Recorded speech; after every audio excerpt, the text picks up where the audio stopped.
नमस्कार, आपके साथ मैं हूं समीर अब्बास। भारतवर्ष का नंबर 1 बुलेटिन आप देखने जा रहे हैं। मेरे साथ करुणा शंकर भी मौजूद हैं। शुरुआत कर रहे हैं अहम खबर के साथ। चंडीगढ़ मेयर चुनाव में बीजेपी की जीत हो गई है। हरप्रीत कौर बाबला चुनाव जीत गई हैं। चंडीगढ़ में बीजेपी उम्मीदवार को कुल 19 वोट मिले। आम आदमी पार्टी और कांग्रेस गठबंधन को 17 वोट हासिल हुए, यानी 2 वोटों से बीजेपी की कैंडिडेट जीत गई हैं। हरप्रीत कौर बाबला चुनाव जीत गई हैं। चंडीगढ़ मेयर चुनाव में बीजेपी की जीत की खबर है।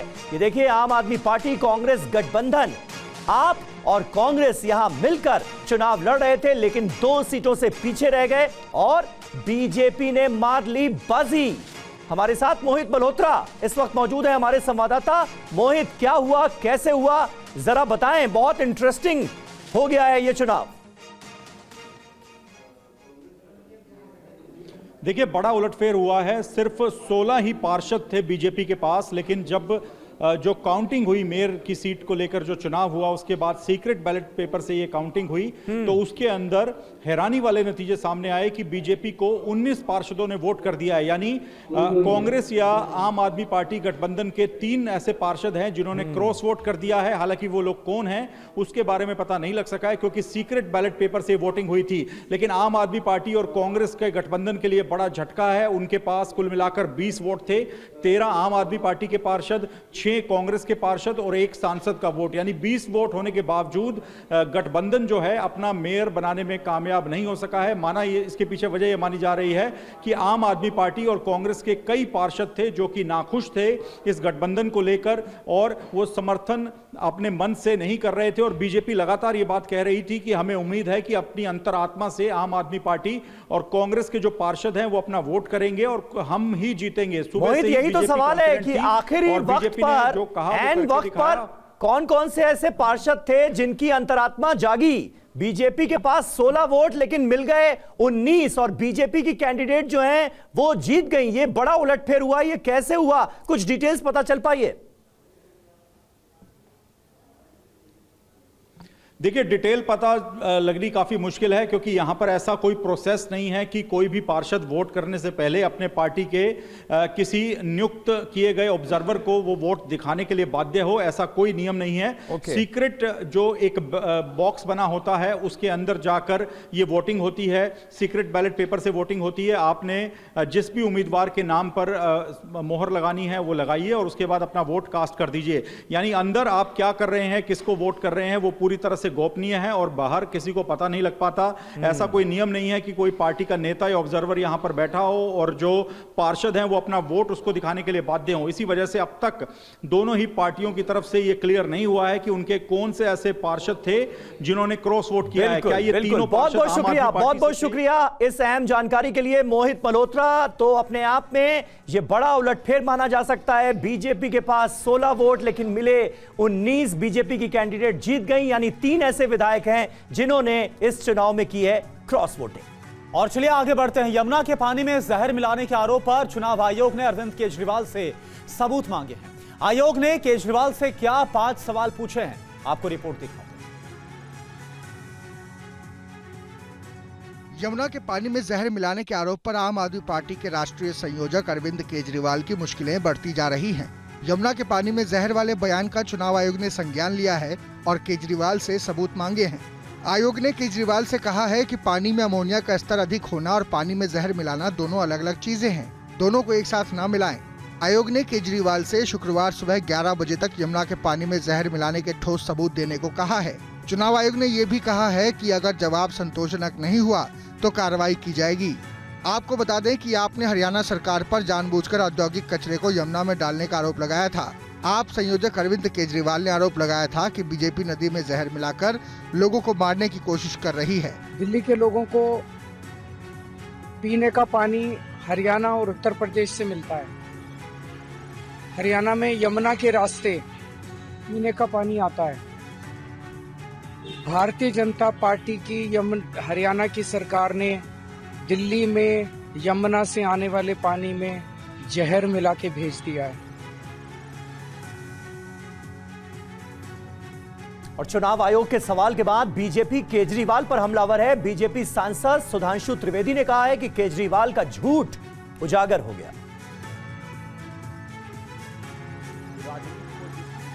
जिले स्तर पर आम आदमी पार्टी और दिल्ली के तथाकथित असली मुख्यमंत्री केजरीवाल जी ने पहुंचाया है, जब उन्होंने जमुना जी के पानी के बारे में अपनी जहरीली बानी बोली थी।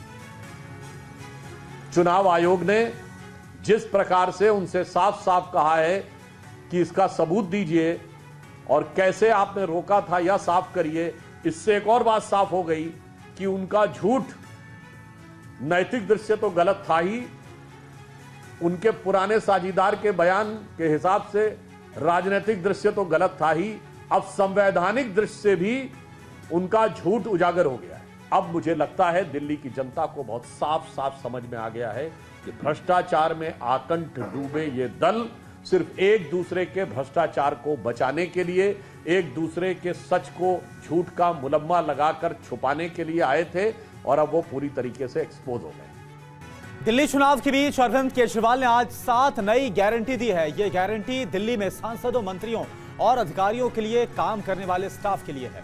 अरविंद केजरीवाल दिल्ली चुनाव में 15 गारंटी का ऐलान पहले ही कर चुके हैं।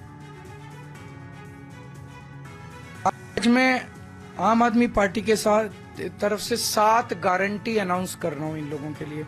पहला, सर्वेंट रजिस्ट्रेशन पोर्टल। तो जब कोई व्यक्ति को, स्टाफ को निकाल दिया जाता है, कोई नया आता है, नए वाला कोई और रखना चाहता है, उसे ये नहीं पता मैं किसे रखूं, तो एक पोर्टल होगा जिसमें जो लोग अपनी सर्विसेज अवेलेबल कराना चाहते हैं, मान लीजिए कोई खाली है, वो अपने आप को रजिस्टर कर लेंगे, और जो नए आए हैं और वो सर्वेंट या स्टाफ ढूंढ रहे हैं, वो अपने आप को रजिस्टर करके एक दूसरे से मैचिंग हो जाएगी कि जो खाली बंदा है वो उनकी लिस्ट हो जाएगी, जो काम देने के लिए स्टाफ को ढूंढ रहे हैं उनकी लिस्ट, और ये एक दूसरे से इनकी मैचिंग हो सकती है। ये सर्वेंट रजिस्ट्रेशन पोर्टल बनाया जाएगा। इससे बहुत सारे लोगों की समस्याएं दूर हो सकती है। और दिल्ली में पंजाब लिखी गाड़ी से कैश और शराब बरामद होने के बाद से सियासी पारा गर्मा गया है। कार का असली मालिक कौन है, इसका पता अभी तक नहीं चल पाया। दिल्ली में 5 फरवरी को चुनाव है। सियासी दलों के बीच आरोप प्रत्यारोप जारी है। इस बीच दिल्ली के तिलक मार्ग थाने में खड़ी PB 35AE 1342 नंबर की इस गाड़ी पर सियासत गर्म है। इसी गाड़ी से 8 लाख कैश और पंजाब एक्साइज की 36 शराब की बोतल बरामद हुई है। गाड़ी से 50 से ज्यादा पैम्पलेट भी बरामद हुए हैं। दिल्ली पुलिस ने चेकिंग के दौरान इस कार को जब्त किया है। कार की बोनेट पर गुरुमुखी भाषा में पंजाब सरकार लिखा है। ये गाड़ी पंजाब भवन के पास खड़ी थी। आधिकारिक रिकॉर्ड के मुताबिक ये वाहन मेजर अनुभव शिवपुरी के नाम पर पंजीकृत है। शिवपुरी 3 साल पहले आर्मी डेंटल कॉलेज पठानकोट में तैनात थे और महाराष्ट्र के खड़की के स्थायी निवासी हैं।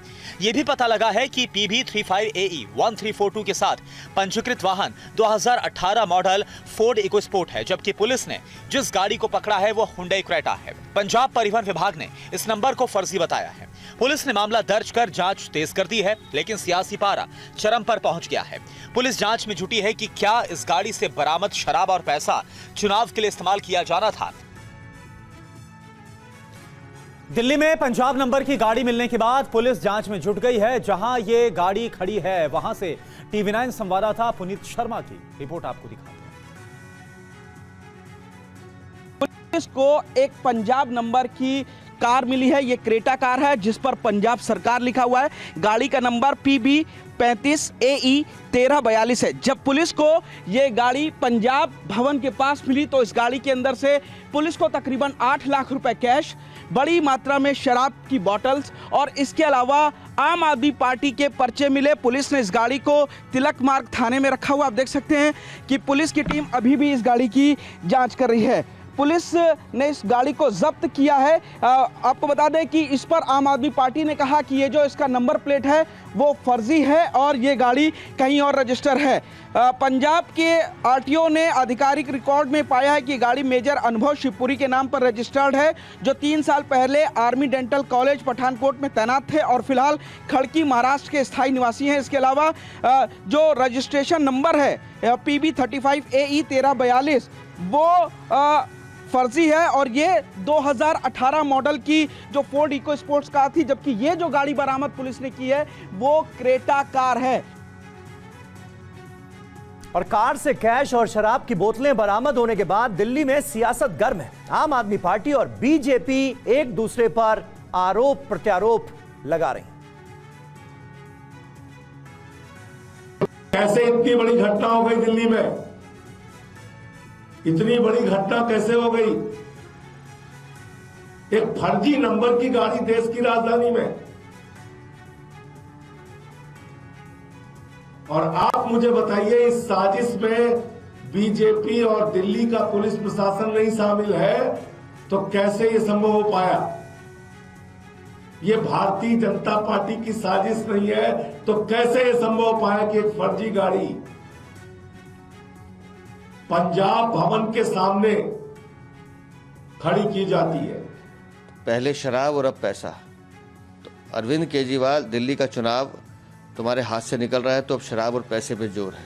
शराब के तो व्यापारी पहले ही थे, लेकिन शीश महल का पैसा अब दिल्ली के विधानसभा चुनावों में लगाया जा रहा है।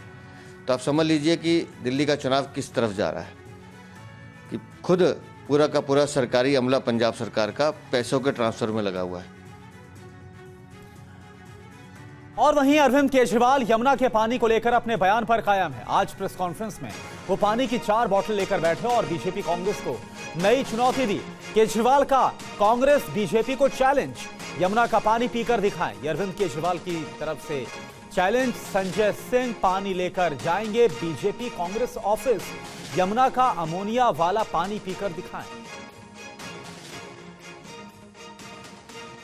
ये 7 ppm पानी अमोनिया का पानी है और इसमें क्लोरीन मिक्स कर दिया गया है। ये जो कह रहे हैं बीजेपी और कांग्रेस वाले दोनों मिल गए हैं और दोनों मिलके दिल्ली के लोगों की जान और सेहत के साथ खिलवाड़ कर रहे हैं। आज इनको संजय सिंह अभी निकलेंगे कुछ दिल्ली आम आदमी पार्टी के नेताओं के साथ और बीजेपी हेडक्वार्टर, ये बोतल हम अमित शाह जी के लिए भेज रहे हैं, ये बोतल हम वीरेंद्र सचदेवा जी के लिए भेज रहे हैं, ये बोतल नायब सिंह सैनी जी के लिए भेज रहे हैं और ये बोतल राहुल गांधी जी के लिए भेज रहे हैं। चारों लोग ये बोतल प्रेस कॉन्फ्रेंस में पी के दिखा दे, हम वो मान जाएंगे कि हमने गलत बोला था। पी के दिखा देंगे। अगर इनके अंदर हिम्मत है, अगर ये कह रहे हैं कि सच्चाई इनके साथ है, तो ये चारों बोतल पी के दिखा दें। तो मामला बिल्कुल उलट दिया है अरविंद केजरीवाल ने। अब तक बीजेपी और कांग्रेस की तरफ से उनके नेता ये दावा करते थे कि यमुना का पानी इतना गंदा हो गया कि अरविंद केजरीवाल पी कर दिखाएं। अब अरविंद केजरीवाल ही चुनौती दे रहे हैं। महाकुंभ हादसे के बाद राज्य के मुख्य सचिव और डीजीपी मेला संचालन की समीक्षा कर रहे हैं। हादसे के बाद प्रशासन अलर्ट नजर आ रहा है। यूपी के प्रयागराज से देखिए ये खबर। ड्रोन की तस्वीरें आज की है। महाकुंभ नगरी प्रयागराज में हादसे के बाद निर्बाध रूप से अमृत स्नान जारी है। तस्वीरों में देख सकते हैं भीड़ अब भी है, लेकिन लोगों को स्नान में कोई दिक्कत नहीं है। मौनी अमावस्या स्नान पर प्रयागराज में हादसे में प्रशासन ने 30 श्रद्धालुओं की मौत की पुष्टि की है, जबकि 90 लोग घायल हुए हैं। मृतक के परिजनों को आर्थिक सहायता देने की घोषणा की गई है। 3 सदस्यीय न्यायिक जांच आयोग का भी गठन किया गया है। प्रदेश सरकार की तरफ से 25-25 लाख रुपए की आर्थिक सहायता की घोषणा भी कर रहे हैं। न्यायिक आयोग इस पूरे मामले को देख करके एक समय सीमा के अंदर राज्य सरकार को अपनी रिपोर्ट देगा। रेलवे प्रबंधन ने 370 ट्रेनें चलाई। हर 4 मिनट पर एक ट्रेन चलाई गई। रेल मंत्री अश्विनी वैष्णव ने रेल भवन में स्थापित वॉर रूम में कुंभ ट्रेन सेवाओं की समीक्षा की। इसी बीच महाकुंभ हादसे के बाद कई बदलाव किए गए हैं। व्यवस्था सुधार के लिए 2 नए अफसर तैनात किए गए हैं। वीआईपी प्रोटोकॉल पर रोक लगा दी गई है। वहीं रूट को 1 वे कर दिया गया है। इस बीच मामला सुप्रीम कोर्ट भी पहुंच गया है, जिस पर जल्द सुनवाई की मांग की गई है। और इस बीच महाकुंभ हादसे का मामला सुप्रीम कोर्ट तक पहुंच गया है। सीजेआई संजीव खन्ना की अध्यक्षता वाली पीठ बहुत जल्द सुनवाई को तैयार हो गई। महाकुंभ भगदड़ मामले में सुप्रीम कोर्ट में याचिका लगाने वाले विशाल तिवारी ने क्या कहा, ये आपको सुनाते हैं। महाकुंभ ऑर्गेनाइज हो रहा है जिसमें करोड़ों की भीड़ इकट्ठी हो रही है और कई डिवोटीज सभी स्टेट से आ रहे हैं। तो कल एक बड़ी दुखद घटना हुई। स्टैम्पेड में करीब 30 लोगों की मृत्यु हो चुकी है और कई इंजर्ड हैं। तो उसको लेकर मैंने एक PIL फाइल की है जिसमें कि यह रिक्वेस्ट की गई है कि जो भी एडिक्वेट सेफ्टी मेजर्स हैं, सिक्योरिटी मेजर्स हैं, और ये सभी स्टेट्स की कलेक्टिव रेस्पॉन्सिबिलिटी है। हो रहा है ये उत्तर प्रदेश में, लेकिन सभी राज्यों से जो है लोग वहाँ आ रहे हैं, और मान लीजिए साउथ इंडिया से लोग आते हैं, नॉर्थ ईस्ट स्टेट से लोग आते हैं, तो सबका धर्म एक है, लेकिन लैंग्वेज प्रॉब्लम एक सबसे बड़ा डिफरेंस है। तो जो अनाउंसमेंट होते हैं और डिस्प्ले बोर्ड्स हैं वो ज़्यादा से ज़्यादा भाषाओं में रखे जाएं, ताकि इमरजेंसी के समय अगर कोई भी अनाउंसमेंट होता है तो तुरंत लोग उसको कैच कर लें और उसी के हिसाब से परेशानियों से बच सकें। साथ ही में सभी स्टेटों द्वारा एक मेडिकल टीम भी वहाँ डिप्लॉय की जानी चाहिए, ताकि कि कोई मेडिकल स्टाफ की शॉर्टेज ना रहे। ये हमारी मांग है कि वीआईपी जो मूवमेंट हो रहा है उसके कारण स्पेस जो है वो डिवोटीज का घटाया ना जाए, मैक्सिमम से मैक्सिमम स्पेस रखा जाए। आज इसको मेंशन किया गया चीफ जस्टिस कोर्ट के सामने, और उन्होंने इसको एप्लीकेशन देने के लिए कहा है अर्जेंट लिस्टिंग की। और महाकुंभ हादसे को लेकर अखिलेश यादव ने यूपी सरकार की तैयारी पर सवाल उठाए हैं। अखिलेश यादव ने क्या कहा है, सुनिए। सरकार ने जितना प्रचार किया, सरकार ने उतना इंतज़ाम नहीं किया। इंतज़ाम सरकार के अच्छे होते तो शायद ये घटना ना होती। जो बात ये कही जा रही थी कि इतने लोग श्रद्धालु आएंगे, लोग स्नान करेंगे, और कई सरकार के माध्यम से यहाँ तक आया कि ये अधिकारियों के लिए और ख़ासकर जो सुरक्षा में लगे हैं उनके लिए ये मैनेजमेंट की स्टडी भी होगी, और उसके बाद ये घटना होना 25 लाख कम है और मदद करनी चाहिए। जो कुछ हुआ है उसमें सरकार की जिम्मेदारी है, भारतीय जनता पार्टी उससे हट नहीं सकती है। दिल्ली और लखनऊ दोनों सरकारें उसकी जिम्मेदार हैं। मध्य प्रदेश के पन्ना की सीमेंट फैक्ट्री में हादसा हुआ है। पन्ना में सीमेंट फैक्ट्री में छत का स्लैब गिर गया है। हादसे में कुछ मजदूरों के घायल होने की खबर है। मध्य प्रदेश के पन्ना में यह हादसा हुआ है। तस्वीरें आपको हम दिखा रहे हैं। सीमेंट फैक्ट्री में हादसा हुआ है। सीमेंट फैक्ट्री में छत का एक स्लैब है जो गिर गया। हादसे में कुछ मजदूर घायल हुए हैं, जो जानकारी मिल रही है, और हादसे की तस्वीर इस वक्त हम आपको दिखा रहे हैं। घायलों की संख्या क्या है अभी ये पता नहीं चल पाया है, लेकिन ये ताजा तस्वीरें इस वक्त आपके सामने हैं। मध्य प्रदेश के पन्ना, जहां पर सीमेंट फैक्ट्री में हादसा हुआ है, जानकारी मिल रही है कि छत का एक स्लैब गिर गया, एक हिस्सा है जो कि गिर गया, और कौन सा वो हिस्सा है जो कि गिरा है वो आपको हम सर्कल करके भी दिखा रहे हैं। हादसे में कुछ मजदूर घायल हुए हैं जो वहां पर काम कर रहे थे। मजदूरों की संख्या क्या है, कितने मजदूर थे उस वक्त वहां पर मौजूद, अभी ये पता नहीं चल पाए। कितने घायल हुए ये पूरी पुख्ता जानकारी नहीं है। दो तस्वीर लेकिन इस वक्त हम आपको दिखा रहे हैं। ये दो तस्वीर आप देखिए। एक तरफ जिस जगह पर यह हादसा हुआ है सीमेंट फैक्ट्री में, वो हिस्सा आपके सामने, उस हिस्से को हम आपको दिखा रहे हैं लाल घेरे में, और दूसरी तरफ जो मजदूर हैं, बड़ी संख्या में वहां पर मजदूर मौजूद हैं। और क्योंकि जिस वक्त यह हादसा हुआ उस वक्त मजदूर वहां पर मौजूद थे, कुछ मजदूर घायल हुए हैं, यह खबर मिल रही है। शुभम गुप्ता इस वक्त हमारे साथ जुड़े हैं पूरी जानकारी के साथ। शुभम, क्या जानकारी हादसे को लेकर अभी तक? देखिए, काफी भीषण हादसा है और एक स्लैब जो है वो मजदूरों पर गिरा है। अब इसमें कुछ मजदूरों के दबे होने की भी आशंका है। जो हमारे सोर्सेस हैं उसके मुताबिक कुछ लोगों की इसमें मौत भी हुई है, हालांकि आधिकारिक रूप से अभी तक पुष्टि नहीं हुई है। हाँ, मगर ये बात सच है, प्रशासन ये बात स्वीकार रहा है कि कुछ लोग दबे हुए हैं। अभी संख्या नहीं बता सकते आधिकारिक रूप से कि किसकी या कितने लोगों की मौत हुई है, मगर ये बात तय है कि कुछ लोगों की उसमें दर्दनाक तरीके से मौत हुई है। फिलहाल प्रशासन रेस्क्यू करने में लगा हुआ है, बैरिकेडिंग कर दी गई है, किसी को भी अंदर जाने की अनुमति यहाँ पर नहीं है। और प्रशासन का यही कहना है कि अभी हमारा मुख्य काम यही है कि जितने भी लोग अगर फंसे हुए हैं उन्हें जल्द से जल्द बचाया जाए।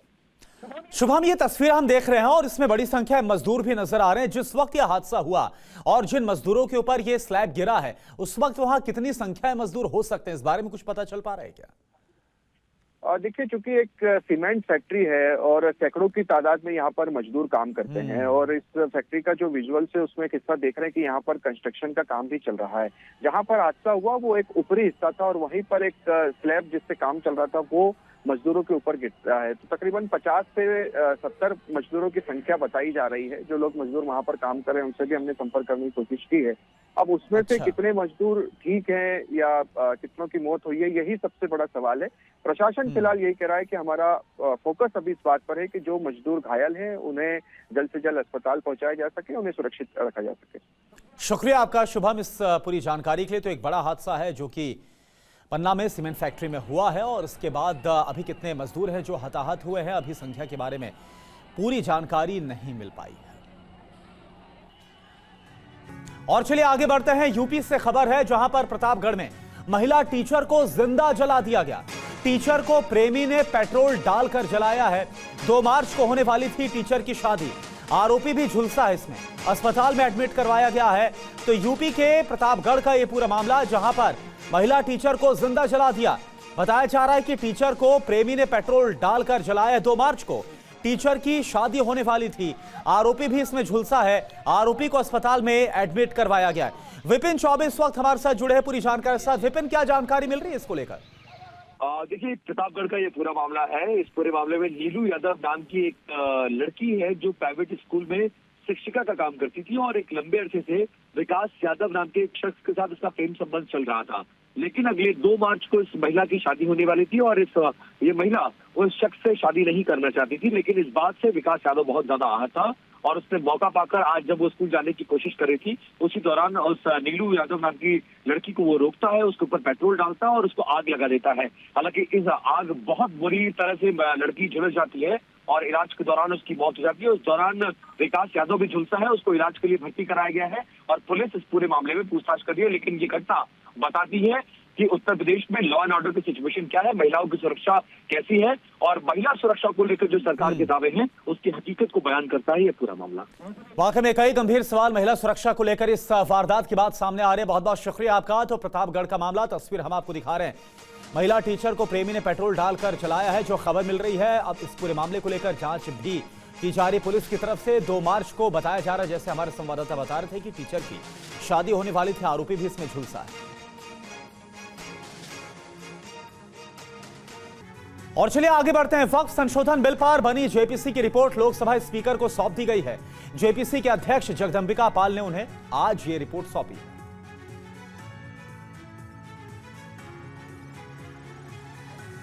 जेपीसी अध्यक्ष जगदंबिका पाल ने वक्फ संशोधन विधेयक 2024 के मसौदे को आज लोकसभा अध्यक्ष ओम बिरला को सौंप दिया। स्पीकर की मंजूरी के बाद ड्राफ्ट रिपोर्ट संसद में पेश की जाएगी। इससे पहले कल वक्फ संशोधन बिल पर बनी जेपीसी बैठक में लगातार बिल पर मंथन चला, जिसके बाद समिति ने मसौदा रिपोर्ट और संशोधित विधेयक को बहुमत से स्वीकार कर लिया।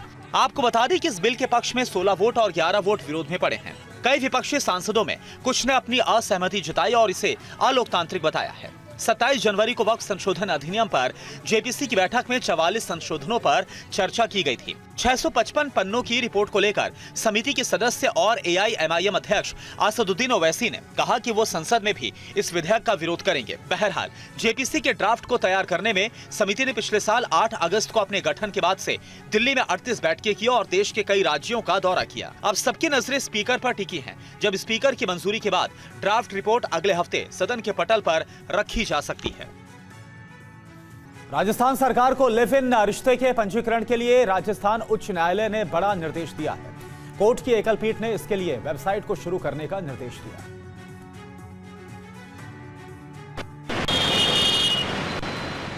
राजस्थान में लिव इन रिश्ते में रहने वालों को अब रजिस्ट्रेशन करना होगा। उत्तराखंड में समान नागरिक संहिता यूसीसी लागू किए जाने का संदर्भ देते हुए एकल पीठ ने कहा कि केंद्र और राजस्थान सरकार को लिव इन रिलेशनशिप के संकट के समाधान की दिशा में सोचना चाहिए।